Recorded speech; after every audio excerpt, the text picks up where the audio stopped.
In today's tutorial, I'm going to tell you most of the things you need to know about quadratic equation and how to solve quadratic equation by factorization. So if you are new here, consider subscribing, press the bell icon so that you will be notified whenever I uploaded new content. Basically, the general form of a quadratic equation is written as ax squared plus bx plus c equals 0, for which a is never equal to 0, but b and c can be equal to 0.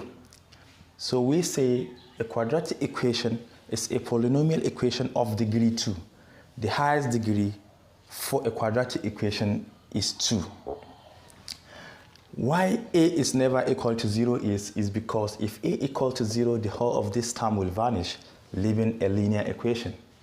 So why do we always have 0 to the right hand side? It is not necessary that we must have 0, but no matter what number is here, say 20, once you subtract 20 from that side, you'll be left with 0, and we have another constant here which we have to subtract 20 from. So we have c minus 20, and the whole of this remain constant, which can be written as c. So we call it quadratic because the highest degree is 2, and it is an equation because of the equality sign. Since b and c can appear to be equal to 0, we may have a quadratic equation in the form of ax squared equals to 0. We may have ax squared plus bx equal to 0, or we may have ax squared plus bx plus c equal to 0. So this is called a quadratic monomial. This is a quadratic binomial, and this is quadratic trinomial. Now let us see how we can solve quadratic equations by factorization. Suppose we have x squared equals to 4. We want to solve this by factorization.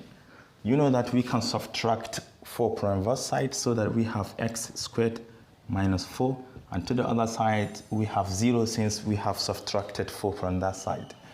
And this can also be written as x squared minus 2 squared, because 2 squared is equal to 4, which are difference of 2 squares.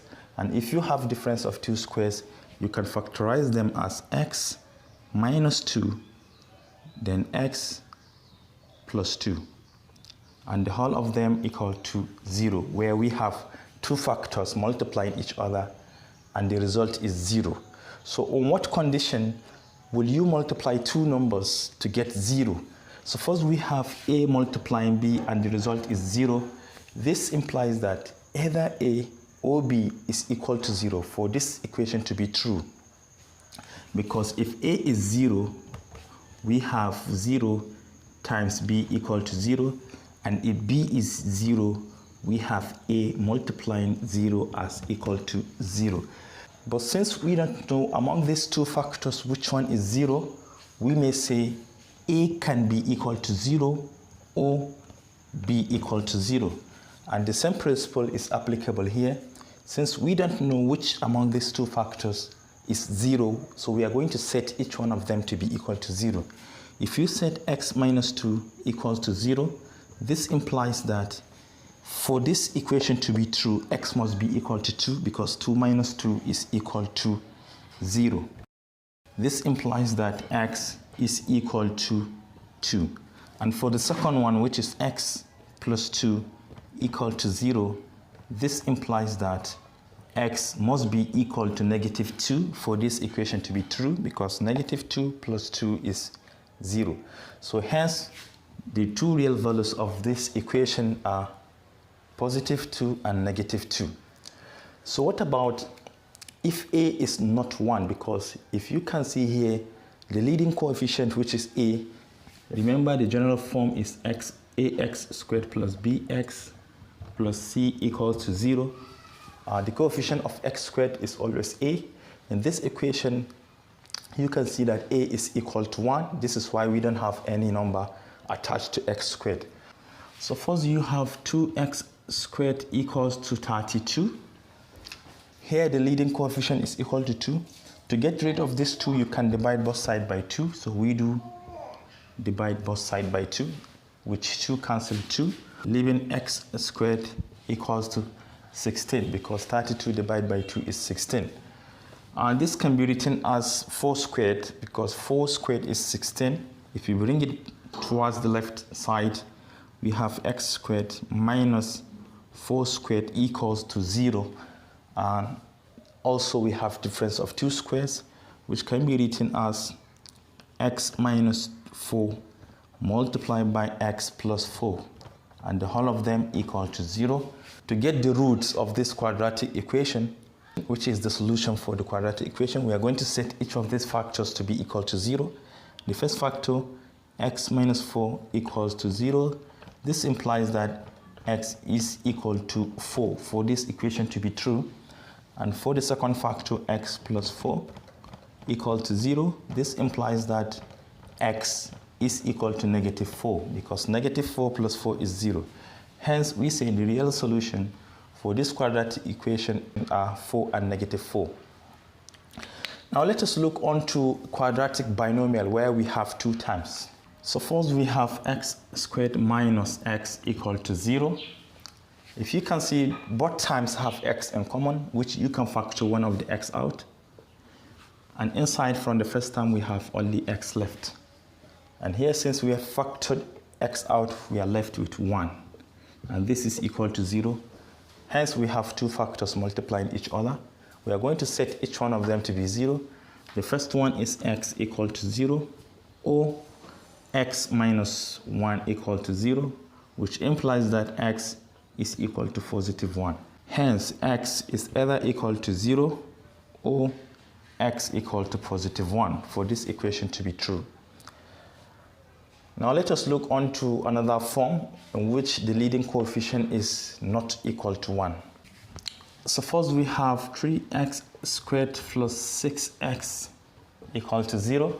To factorize this expression, we are going to compare the two numbers and look at their highest common factor, which among them we have 3, because 3 can go into 3 as well as 6. Then we look upon the x's. For here they have x in common, so we have 3x out. From the first term we have only x, and from the second term we have only 2 left, because 6x divided by 3x is equal to 2. And the whole of this equal to 0. We are going to set each of these factors to be equal to 0. The first factor is 3x equal to 0. By dividing both sides by 3, still x cancel x, x equal to 0 divided by 3, which is still 0. Or the second factor, which is x plus 2 equals to 0. This implies that x is equal to negative 2. Hence, these are our solutions, x equal to 0 or x equal to negative 2. So now let us look on to how to factorize quadratic trinomials. This time around we have 3 terms instead of 2 or 1. The simplest way to factorize an expression in this form, where the leading coefficient is 1, is to have 2 brackets first, and each one of them is equal to 0. We have x here, we have x here. What we are going to think of, we are going to think of 2 factors of negative 6, which when you add them together, you get positive 1, which is the coefficient of the middle term, which is x. So let us first of all list out the factors of negative 6. We have negative 1 multiplied by 6 will give us negative 6. And we have positive 1 multiplied by negative 6 will still give us negative 6. We may have negative 2 multiplied by positive 3.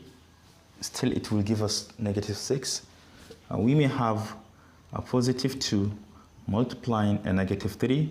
All these set of numbers, if you multiply them together, you get negative 6. So you are going to decide which group among these 4 groups that if you add them together, you are going to get a positive 1, which is the coefficient of the middle term. If you can see this group, negative 2, if you add it to positive 3, it will give us positive 1. So these are the numbers we are going to use. We have -2 and +3. Hence, we have two factors of this quadratic equation. We are going to set each one of them to be equal to 0. The first one is x minus 2 equals to 0. This implies that x is equal to +2, or x plus 3 equal to 0. This implies that x is equal to -3 if you take 3 to the other side. This is how to solve a quadratic trinomial in which the leading coefficient is 1. Now let us look onto another form in which the leading coefficient is not 1. Suppose we have 6x squared minus 13x plus 5 equals 0.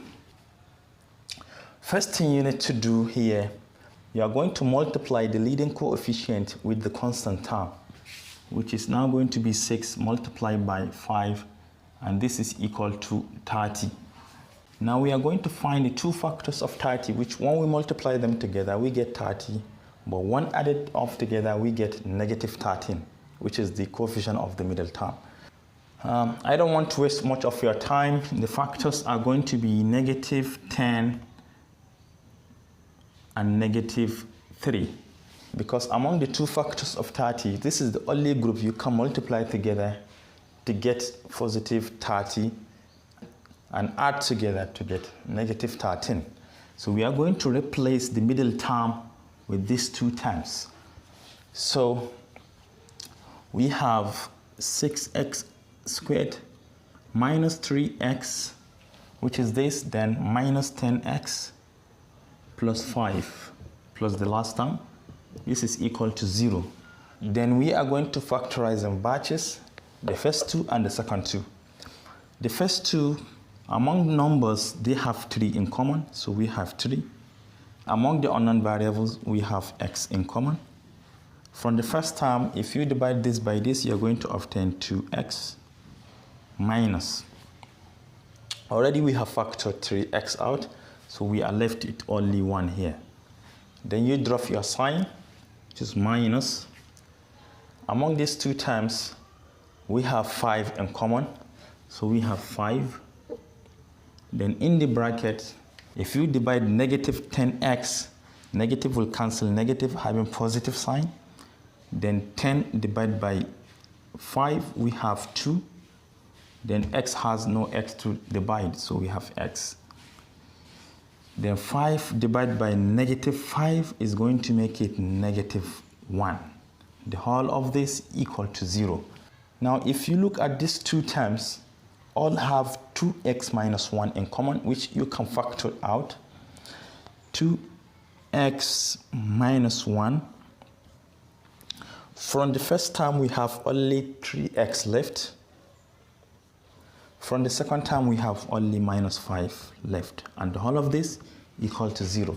Now we have our two factors, which we are going to set each to be equal to 0. If you set the first one, 2x minus 1, to be equal to 0, if 1 crosses the equality sign, it becomes 2x equal to +1. This implies that x equal to 1 divided by 2, so x equal to 1/2. Then from the second factor, we have 3x minus 5 equals to 0. 3x will be equal to +5 if -5 crosses over. And to find x, we are going to divide both sides by 3, and x now equals to 5/3. Hence, the root of this quadratic equation are 1/2 and 5/3. And this is all I have for you today. Thank you for watching, and do have a nice day.